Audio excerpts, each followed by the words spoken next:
están, amigos de Diario Médico? En esta oportunidad me encuentro con la doctora Rosa Lizón. Ella es presidente de la Sociedad Peruana de Endocrinología. Y el día de hoy vamos a hablar de un tema muy importante y preocupante, que es la diabetes. ¿Cuál es la situación de la diabetes en el Perú? Doctora, ¿cómo está? Bienvenida a Diario Médico. Buenas tardes y ante todo gracias por la invitación. Hay una preocupación sobre todo de la sociedad científica, en este caso de la Sociedad Peruana de Endocrinología, por este aumento tan increíble y tan importante que se ha dado a causa de la diabetes. Hace poco el Ministerio de Salud dio a conocer una cifra, una estadística sobre las causas de mortalidad en nuestro país, y la diabetes ocupa el tercer lugar. Hace 30 años la diabetes ocupaba el puesto 23 de las causas de muerte y hoy está en el tercer lugar. Doctora, ¿cómo está? ¿Qué ha pasado? Hay varios cambios que pueden tratar de explicar esta situación. En primer lugar, podríamos estar hablando de la no documentación adecuada de los certificados médicos. Antiguamente, el primer diagnóstico que se ponía como causa de muerte era paro cardiorrespiratorio, y muchas veces el diagnóstico de diabetes mellitus quedaba ya postergado porque habían 2, 3 o 4 diagnósticos previos a este que hacían pues que se omita, ¿no? Actualmente se trata de poner los diagnósticos que realmente han sido los causales de la muerte de la persona.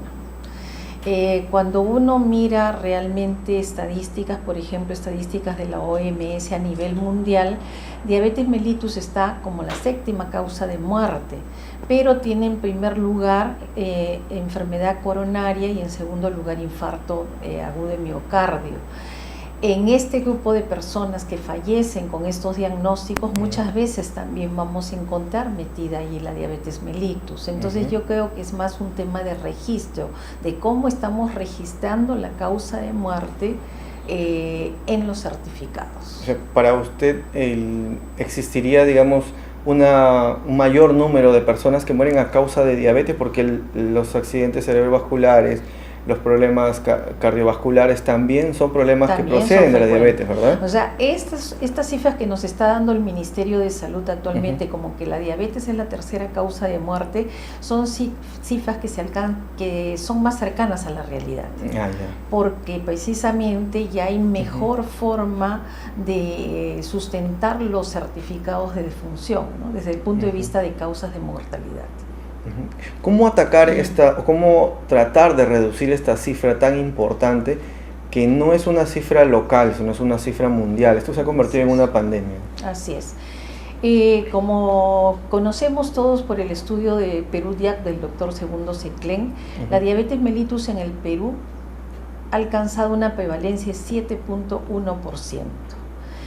De este 7.1%, las 2/3 partes ya conocían el diagnóstico y más o menos 1/3 era diagnóstico nuevo para la persona. Hemos cambiado sustantivamente nuestros hábitos alimentarios, hemos aprendido hábitos no saludables, nos hemos ido volviendo a través de los años más sedentarios, y eso los vemos en la infancia, por ejemplo. Esto hace que incrementen los factores de riesgo para hacer diabetes mellitus. La diabetes mellitus va a ser mucho más frecuente en una población obesa, en una población sedentaria, en una población que tiene una comida o hábitos no saludables en su alimentación, además de antecedentes familiares y otros datos, como por ejemplo haber tenido hijos de más de 4 kilos, por ejemplo, ¿no? Entonces, estos cambios básicamente de estilos de vida son los responsables directos del incremento significativo de la diabetes mellitus a nivel mundial, y nuestro país no queda ajeno a esta pandemia. En este caso, lo que nosotros deberíamos atacar en principio sería reducir nuestra población obesa, ¿no? Con nuestra relación con sobrepeso, que el día de hoy alcanza casi el 50% de la población nacional. Claro, y no están exentos los niños en este grupo de obesos y sobrepeso. Nosotros deberíamos, más que atacar la obesidad como en primer lugar, hacer que la población entienda que los hábitos saludables son necesarios para todos.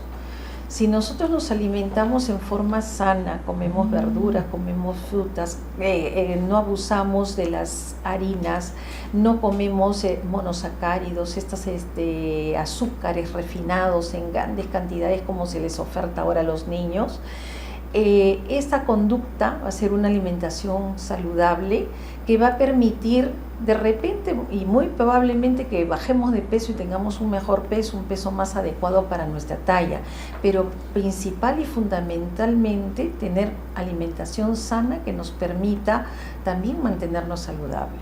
Y por otro lado, la actividad física.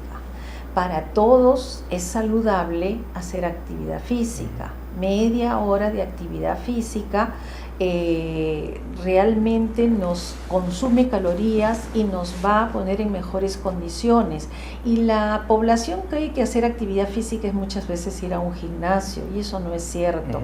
Hacer actividad física puede ser, por ejemplo, algo tan sencillo como bailar media hora en su habitación, saltar soga, correr, caminar, trotar, hacer bicicleta e ir alternando actividades que sean posibles realizarlas, ¿no? A veces pensar en un gimnasio nos puede tomar 3 horas, con el tráfico que tenemos ahora, 1 hora de ida, 1 hora de vuelta y 1 hora de estar en el gimnasio. Hacer media hora de actividad física en nuestro domicilio es factible Doctora, y es saludable. ¿Cómo está atacando el gobierno o qué acciones está tomando el gobierno o las instituciones para reducir estos índices? Porque una de las cosas que también se ha podido notar, y que es importante decirlo, es que la diabetes está atacando a una población económicamente activa, ¿no? Así es. A partir de los 20 años ya se están viendo casos de diabetes y en algunos casos hasta menores de edad. Así es. ¿Qué cosa está haciendo como políticas públicas el Estado o algunas instituciones para poder reducir esos índices y poder atacar este problema de salud pública? En los diferentes gobiernos han habido algunas iniciativas, pero lamentablemente son iniciativas aisladas.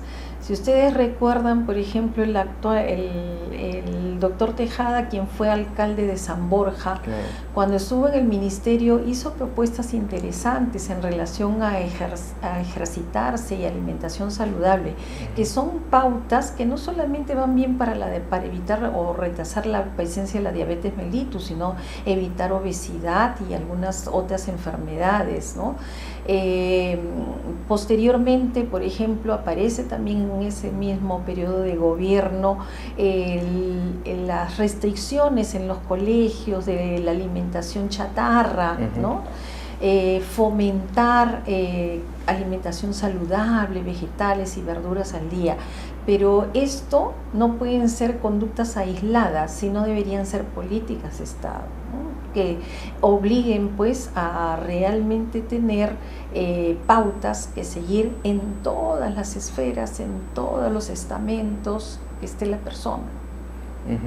Y hay mitos también alrededor de la diabetes, que las personas que están afectadas por este mal muchas veces creen, y esto evita de que se adhieran al tratamiento.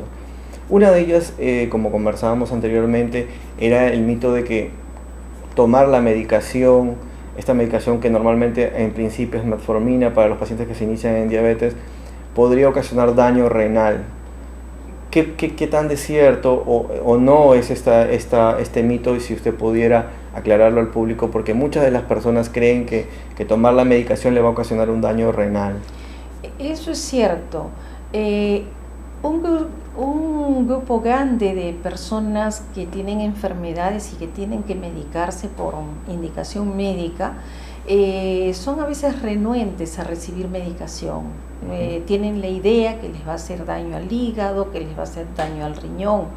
Lo que tiene que entender y saber la persona que está con diagnóstico de diabetes es que la diabetes mal controlada, es decir, cuando las glucosas en forma sostenida se encuentran elevadas, esta hiperglicemia que viene a ser la glucosa alta es una de las responsables de los daños que se van a dar en la circulación micro y macrovascular, y eso es lo que lleva al daño renal, al daño vascular, al daño de la retina, entre otras complicaciones. El daño lo ocasiona la enfermedad, no la medicación. No la medicación. La medicación busca, los diferentes medicamentos que prescribimos para la diabetes mellitus, buscan que la glucosa en la sangre baje, porque la persona con diabetes tiene glucosa elevada y eso le va a hacer daño. ¿No? Ahora, hay mucho, además de la diabetes, hay personas que se encuentran en la etapa de prediabetes y esta población es mucho mayor. Algunos ni siquiera saben que están en esta condición. ¿Cuál es el número de personas con prediabetes en nuestro país y cómo estas, en cuánto tiempo de no tener un cuidado adecuado podrían hacer diabetes y luego todas las complicaciones que ya conocemos? En este mismo estudio que estábamos mencionando, el Perú-DIAP, se reporta el 23% de la población adulta con hiperglicemia de ayunas. Es decir, tienen valores por encima de 100, pero menores de 125. Esta hiperglicemia de ayunas ya me está diciendo que hay un trastorno en la regulación de la glucosa. Todavía no son diabéticos, pero tampoco están en situación de normalidad.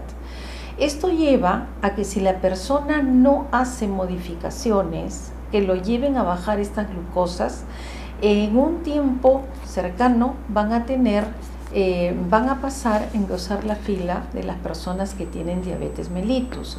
Y generalmente en primera instancia en la prediabetes el manejo es no farmacológico, cambios de estilo de vida, actividad física, comida saludable, tratar de mantener un peso adecuado para la talla.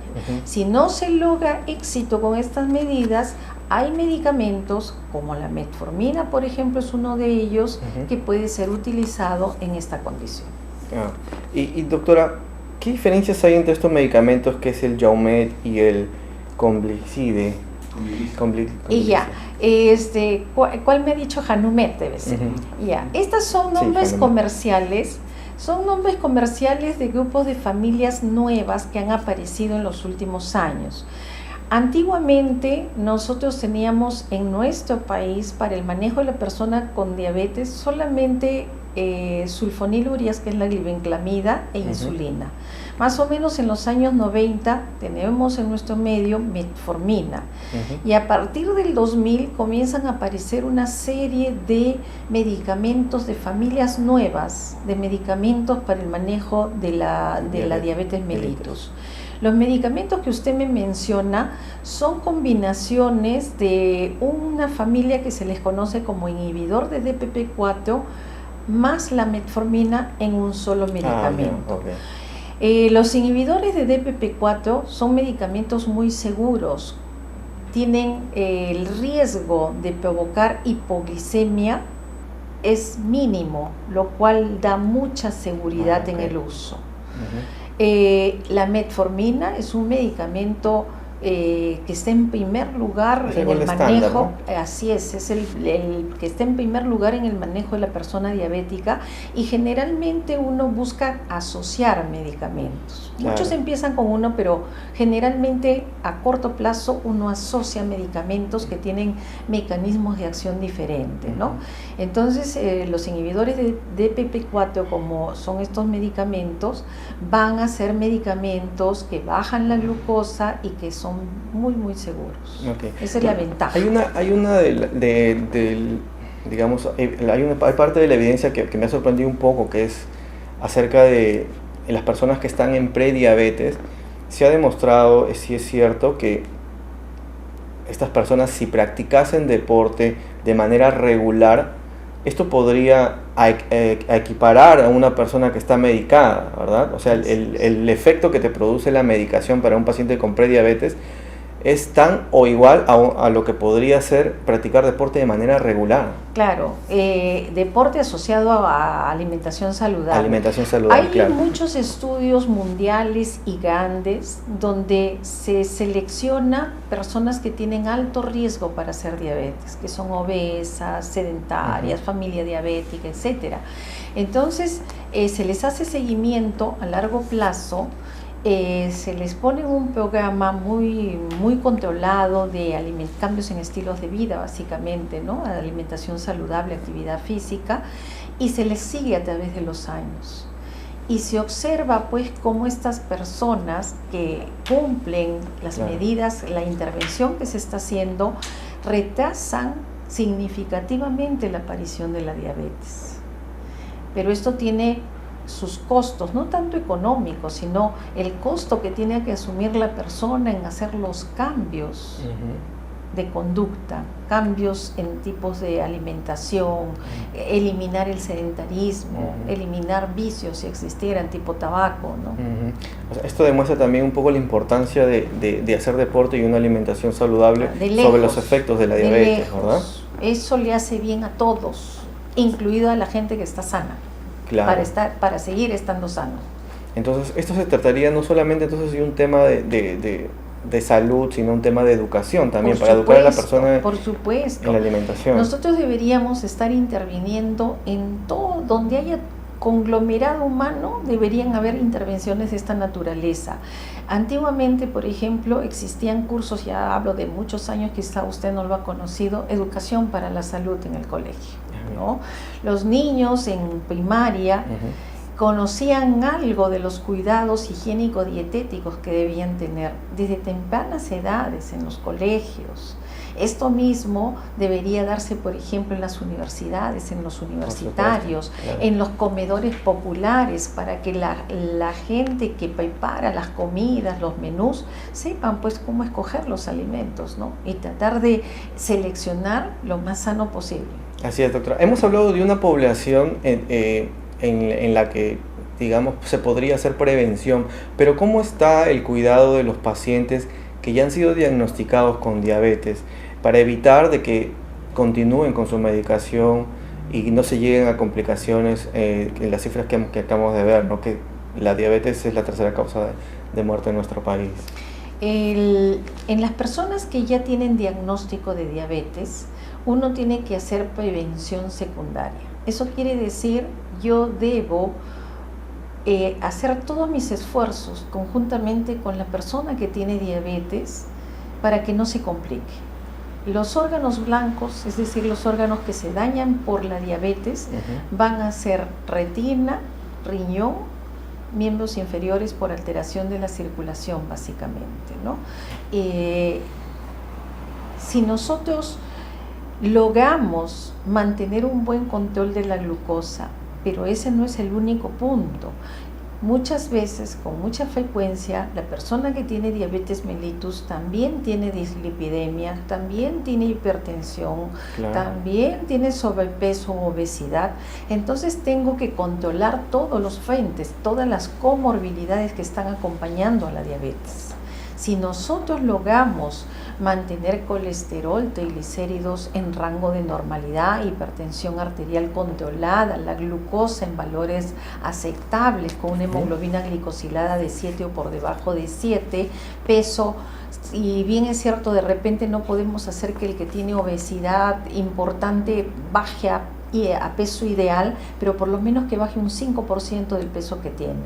Y con eso vamos a lograr bastante. Muy bien, doctora, ¿cómo está? Muchas gracias por la entrevista. No, encantada. Estuvimos con la doctora Rosa Lizón, presidenta de la Sociedad Peruana de Endocrinología. Regresamos con la siguiente entrevista.